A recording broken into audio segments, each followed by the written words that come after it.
number one in the Ozarks. This is KY3 News at 6. Tonight, a mother is upset over a classroom incident that left her kindergartner embarrassed. Good evening, I'm Jerry Jacob. I'm Lisa Rose, and we'll be talking to Steve Grant in Washington a little later in the newscast. It was a 6-year-old girl who had an accident in her classroom. Now her parents are pushing for policy changes. KY3's Sarah Forhetz has the story from Southwest R5 School in Washburn. They told me that the teacher had asked her to go to the restroom before testing time. Lisa Skidmore says asking a young child to go to the bathroom on demand is next to impossible. You can't do that to a 6-year-old. That's why when her kindergartner told her teacher she had to go to the restroom during the test and wasn't allowed, Lisa couldn't believe it.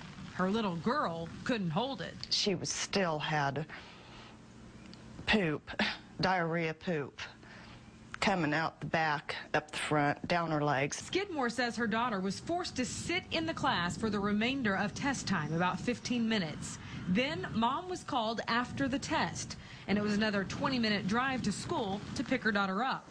All the while, her little girl had to sit in the mess.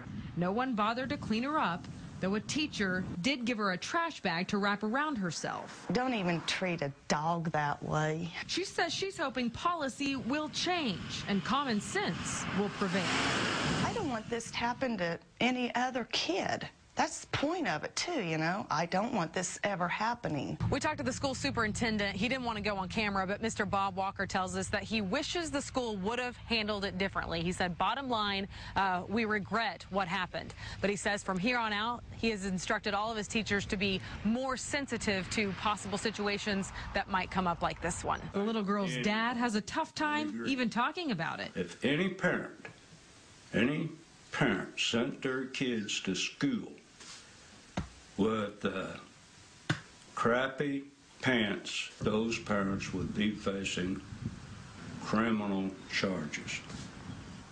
I believe that with all my heart. The family isn't pressing charges, but likely pressed hard enough for the school to consider changing its ways. If it's your child, I mean, it hits a raw nerve. I mean, deep. In Washburn, Sarah Forhetz, KY3 News. Many kids taking MAP tests right now. That's the state's standardized test required by law. Those tests start in the 3rd grade. The superintendent says the reason the teacher was sticking so closely to MAP testing guidelines, even for a kindergartner, is because she was trying to simulate the stringent rules she'd face later.